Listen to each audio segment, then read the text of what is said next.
چونکہ جتنے واقعات گزشتہ کچھ عرصے میں ہو چکے ہیں ان کو مد نظر رکھتے ہوئے ہائی پروفائل طور پہ اس چیز کو دیکھا گیا، اور ڈسٹرکٹ ایڈمنسٹریشن سے لے کے پروونشل جو پولیس کی ایڈمنسٹریشن ہے وہ، اور پھر دیگر جو قانون نافذ کرنے والے ادارے جن میں خاص کر CTD، انہوں نے اس فیملی کے ساتھ انگیج کیا، اور اس انگیجمنٹ کے نتیجے میں یہ بات سامنے آئی کہ تربت ڈسٹرکٹ ہیڈ کوارٹر ہاسپٹل میں ایک نرسنگ کے شعبے سے منسلک ایک خاتون جن کا نام عدیلہ ولدیت خدابخش بتائی جاتی ہے وہ مسنگ ہے۔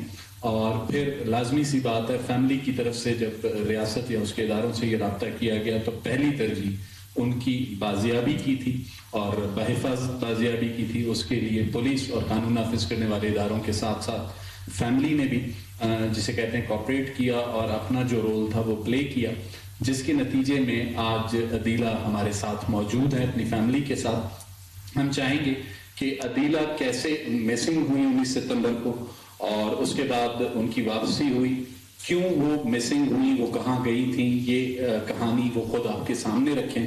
میں درخواست کروں گا عدیلہ سے کہ وہ آپ سے بات کریں۔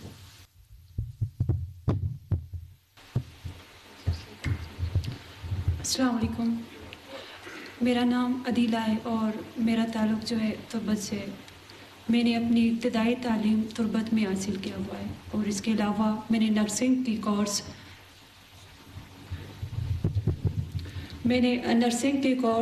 کوئٹہ BMCH میں کیا، اور ابھی میں کوالیفائڈ نرس ہوں۔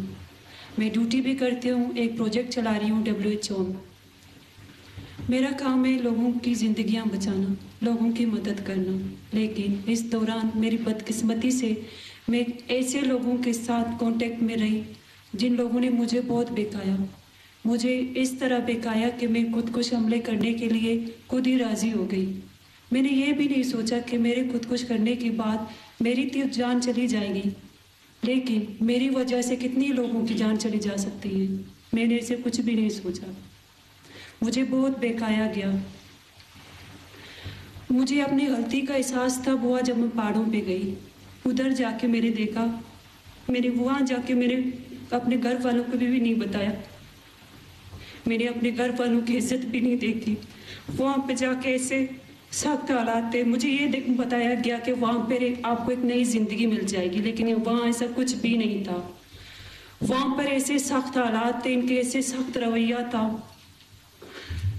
وہاں پر میں نے ایسے نوجوان بھی دیکھے کہ ان کے وہ بھی ایسے بکھائے ہوئے تھے، اور لوگوں کے ہاتھ میں بھی ایسے بندوق تھے۔ یہ لوگ ایسے غلط باتیں کروا کے ان کو بھی لے کے سے گئے تھے۔ یہ جو آج کل کا تاثر ہے کہ بلوچ خواتین اپنی مرضی سے خودکش کرتی، یہ بات غلط ہے۔ میں خود ایک چشمدید گواہ ہوں، میں نے خود دیکھے یہ لوگ بلیک میلنگ کر کے لے کے جاتے، ورگلا کے لے کے جاتے، اور وہاں پر ایسے سخت حالات ہیں کہ مجھے اس طرح بہکایا گیا کہ مجھے کچھ بھی سمجھ بھی نہیں آ رہا۔ میں ایسے غلط راستے پہ بھی چل رہی تھی، لیکن مجھے کچھ بھی پتہ نہیں چل رہا تھا، اور آج میں بچ گئی ہوں۔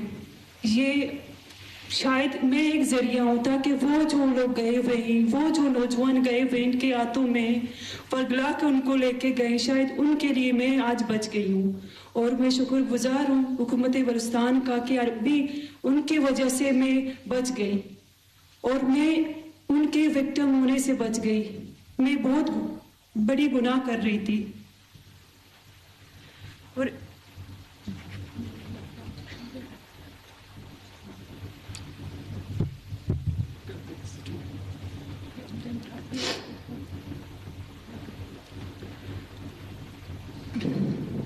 میں آج سروائیور ہوں، میں بچ گئی ہوں، ان کے ناکام ارادوں سے میں بچ گئی۔